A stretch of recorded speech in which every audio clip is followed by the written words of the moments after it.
চট্টগ্রাম বন্দরে 2 টার্মিনাল পরিচালনা করবে বিদেশিরা, এতে দেশের কোনো ক্ষতি হবে কিনা? আমার তো মারিয়ে লেবি, কারণ শ্রমিকেরা তো আমার ভালোবাসার লোক, আমার দিয়ে মাহফিল করায়। হন, শ্রমিকের রিজিক বন্দরে ন রাগচ্ছা। এটা ডক্টর ইউনুসের এক বিশ্ববিখ্যাত এক খ্যাতমত, এটা পরে বুঝবি, অন্ত আরো দালাল কইয়ে লেবি। কারণ কি জানোস, এই যে কন্টেনারগুলো আটকায়, মোস্তভাবে মাল আনছে, এক একটা প্রিমিয় গাড়ি আনছে, হ্যাঁ না সাঁদা টাঁদা দেওয়ান ছাড়া গাড়ির দামে হয়েছে 8 লাখ টাকা, 60 লাখও যাই পড়ে। বিদেশির মাধ্যমে হইলে টাইম টু টাইম যদি এটা ডেলিভারি না হয়, ফাত করে রাষ্ট্রীয় কোষাগারে চলে যাব। আর বন্দরে যে আগে 130 টাকা তেল যে 500 টাকা করে, জাহাজগুলা খালাস করে না।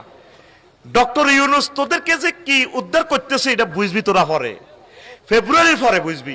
এই জন্য কৃত্রিম সংকট বাজারের সিন্ডিকেট তৈরি করে, এই জন্য এটা বিদেশিরে দিয়ে দিছে।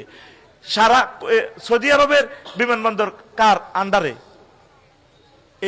তুর্কিস্তানের, তুরস্কে চালায়। তারপরে সিঙ্গাপুরের বিমানবন্দর, পৃথিবীর অন্যান্য রাষ্ট্র। অন্যদেরকে দিলে হয় কি জানোস, সেবার মানটা ভালো থাকে।